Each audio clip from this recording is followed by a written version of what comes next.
नमस्कार, सलाम और जूले। मैं हूं सोनम वांगचुक लद्दाख से। आप में से कुछ लोग हमें जानते होंगे हमारे शिक्षा सुधार के कामों के बारे में, या फिर पर्यावरण के काम में आइस स्तूपा, आर्टिफिशियल ग्लेशियर जैसे कामों के लिए, या फिर आई लिव सिंपली जैसे ग्लोबल मूवमेंट्स जो कि सादा जीवन अपनाकर क्लाइमेट चेंज को रोकने के लिए लोगों को प्रेरित करती है। मगर दोस्तों, आज मैं इन चीज़ों के बारे में नहीं बल्कि आप लोगों को एक बहुत ही ज़रूरी संदेश देने के लिए आया हूं, जो कि चीन और भारत के बीच अभी जो टकराव और तनाव की स्थिति बनी है, इसके बारे में आपकी क्या जिम्मेदारी है। मैं लद्दाख में हूं और आप देख रहे हैं सिंधु नदी को बहते हुए यहाँ, और वो जो पहाड़ियाँ हैं उनके पीछे नुब्रा और चांगथांग के वो इलाके हैं जहाँ पर ये तनाव बढ़ता जा रहा है। हज़ारों सैनिक वहाँ ले जाए जा चुके हैं। सुनने में आया है चीनी वायुसेना के जहाज़ भी वहाँ तैनात किए गए हैं, और 1 घंटे पहले भारतीय वायुसेना के जहाज़ भी मेरे ऊपर मंडरा रहे थे। सामान्यतः जब सीमा पर तनाव होता है तो हम आप जैसे नागरिक ये सोचकर सो जाते हैं रात को कि सैनिक इसका जवाब दे देंगे। मगर मैं आज आप लोगों को ये ज़रूरी बात बताना चाहता हूं कि इस बार सिर्फ सैनिक जवाब नहीं, दो तरफा जवाब हो और उसमें नागरिक जवाब भी हो। तो आप जैसे नागरिक दिल्ली, मुंबई और बेंगलोर और अनेक शहरों से क्या कर सकते हैं इसमें, ये समझने के लिए पहले हमें समझनी होगी चीन की ये हरकत और वो ऐसा क्यों कर रहा है। आपने देखा होगा कि ये सिर्फ भारत के साथ नहीं हो रहा है, बल्कि पिछले कई हफ्तों से चीन ये दक्षिण चीनी सागर में वियतनाम, ताइवान और अब हांगकांग के साथ भी छेड़खानी कर रहा है। और मेरा ये विश्लेषण है कि वो ये सब किसी देश के साथ दुश्मनी के वजह से ज़्यादा अपने अंदर की समस्याओं को सुलझाने के लिए कर रहा है। आज चीन को सबसे बड़ा डर है तो अपने जनता से डर है। उनकी 140 करोड़ की आबादी, जो कि एक बंधुआ मजदूर की तरह बिना मानवाधिकारों के चीनी तानाशाह सरकार के लिए काम करते हैं और उसे धनी बनाते हैं। जब वो नाराज हो जाए तो फिर एक क्रांति की सी परिस्थिति बन पड़ती है, और इससे चीन बहुत डरता है। आज कोरोना के प्रकोप के बाद चीन में फैक्ट्रियां बंद हैं, एक्सपोर्ट्स बंद हैं और बेरोजगारी 20% तक बढ़ चुकी है। लोग बहुत नाराज हैं, क्रांति हो सकती है, तख्ता पलट हो सकता है। इसीलिए चीन पड़ोसियों से दुश्मनी करके अपनी जनता को अपने साथ जोड़ने में लगा हुआ है, और ये पहली बार नहीं कर रहा है। 1962 में जब भारत के साथ जंग की तो वो जंग भी उसने अपने जनता को संभालने के लिए की थी। तब 4 साल का अकाल और भूखमरी हुई थी, और इससे ध्यान हटाने के लिए ये जंग की थी। चीन के लिए अपनी जीडीपी और जो खुशहाली है उसे बढ़ाते रहना बहुत ही ज़रूरी है, और जिस दिन जीडीपी घट जाए वहाँ की जनता क्रांति के लिए तैयार है। मैं तो कहता हूँ कि इस बार भारत की बुलेट पावर से भी ज़्यादा वॉलेट पावर काम आएगी, जो नागरिक पैसा खर्चते हैं चीन के सामान को खरीदने में।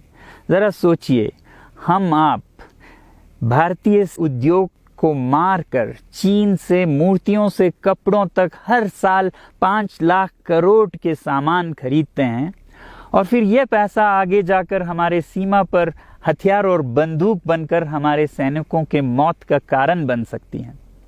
तो इसलिए अगर हमारे देश के 130 करोड़ लोग और 3 करोड़ जो भारतीय बाहर के देशों में हैं, सब मिलकर भारत में और बल्कि दुनिया भर में एक boycott made in China movement या अभियान शुरू करते हैं, तो आज दुनिया भर में चीन के प्रति रोष है। हो सकता है कि सारी दुनिया साथ आए और इतने बड़े स्तर पर चीनी व्यापार का बॉयकॉट हो कि चीन को जिसका सबसे बड़ा डर था वही हो, यानी कि उसकी अर्थव्यवस्था डगमगाए और उसकी जनता रोष में आए, विरोध और तख्ता पलट। और अगर हम ऐसा नहीं करते हैं तो कितनी बदनसीबी की बात होगी भारत के लिए, ज़रा सोचिए। एक तरफ हमारे सेना सीमा पर जंग लड़ रही होगी और दूसरी तरफ हम आप चीनी सामान, मोबाइल से लेके कंप्यूटर्स, कपड़ों से लेके खिलौनों तक को खरीद कर उनकी सेना को पैसा भेज रहे होंगे, चीन की सेना को। ये तो हुई हार्डवेयर की बात। दूसरी तरफ हमारी युवा चीनी सॉफ्टवेयर, एप्स, गेम्स जैसे टिकटॉक, शेयरिट, इन सब में मस्त, उन्हें दूसरी तरफ से करोड़ों करोड़ों का पैसा भेज रहे होंगे। तो इसलिए बहुत ज़रूरी है कि हम एक नागरिक जवाब ज़रूर दें और इसे एक अभियान बनाएं, ग्लोबल मूवमेंट की तरह। ये बॉयकॉट मेड इन चाइना का जो अभियान है वो भारत के लिए भी एक वरदान साबित होगी। जैसा कि हमारे प्रधानमंत्री ने एक विजन हमें दिया था स्वावलंबन का, सेल्फ रिलायंस, वो तब हो सकता है जब हमारे अपने उद्योग फलें फूलें। और जब हम बॉयकॉट करते हैं इन सामान का तो अपने देश के उद्योग का, उत्पाद का हम प्रयोग करेंगे और उससे मजदूरों को रोजगारी मिलेगी और सारा देश खुशहाल होगा। बजट होगा कि हम और अच्छी तरह से टक्कर ले सकें सीमा पर भी। तो इसके लिए मैं आप लोगों से अपील करता हूं कि जहां तक ऐप्स और सॉफ्टवेयर की बात है तो हमारे युवाओं को एक हफ्ते में उन्हें अनइंस्टॉल करना चाहिए। Boycott made in China, software in a week and hardware in a year. क्योंकि साजो सामान के लिए वक्त लगेगा हमारे अपने देश से और बाहर से विकल्प निकलने तक, तो उसे हम 1 साल के अंदर कर सकते हैं। तो ये हम न सिर्फ अपना प्रतिज्ञा करें बल्कि 100 और लोगों को इसके बारे में समझाएं, शेयर करें सोशल मीडिया पर, और हमारी जो मीडिया है वो जनता तक, देश के कोने कोने तक पहुंचाए। और जैसे ही इसका असर दिखने लगेगा, इंटरनेट से ऐप्स लाखों में, करोड़ों में अनइंस्टॉल होंगे, तो चीन को संदेश साफ जाएगा और यही एक तरीका उसे मेज़ पर पहुंचा सकती है जहां पर कि बातचीत हो शांति की। तो जाते जाते मैं ये बता दूं कि मैं क्या करने जा रहा हूं।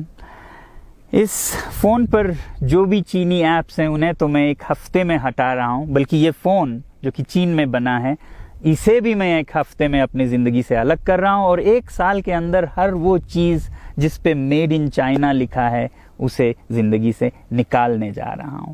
हमें चीन से, चीनी लोगों से कोई समस्या नहीं है, चीनी सरकार और उनकी रवैयों से समस्या है। जब तक चीन में परिवर्तन ना हो हमें ऐसा करना होगा। और आप लोगों से मैं अपील करता हूं कि आप अपने शहर में, अपने मोहल्ले में ऐसे इवेंट्स करें जहां लोग प्रतिज्ञाएं करें कि चीनी सामान का बहिष्कार करें जब तक चीन में परिवर्तन ना हो। और मैं सालों से कहता रहा हूं कि 21वीं सदी में देश के लिए जान देने की नहीं बल्कि जिंदगी देने की ज़रूरत है। लद्दाख में बढ़ते हुए ये देश के लिए जान देने का कारोबार बहुत देखा, और जहां एक तरफ मैं सलाम करता हूं उन लोगों के लिए, उन लोगों को जिन्होंने देश के लिए जान दिया, मगर इस 21वीं सदी में मेरा ख्याल है कि देश के लिए जान देने की नहीं, जिंदगी देने की ज़रूरत है।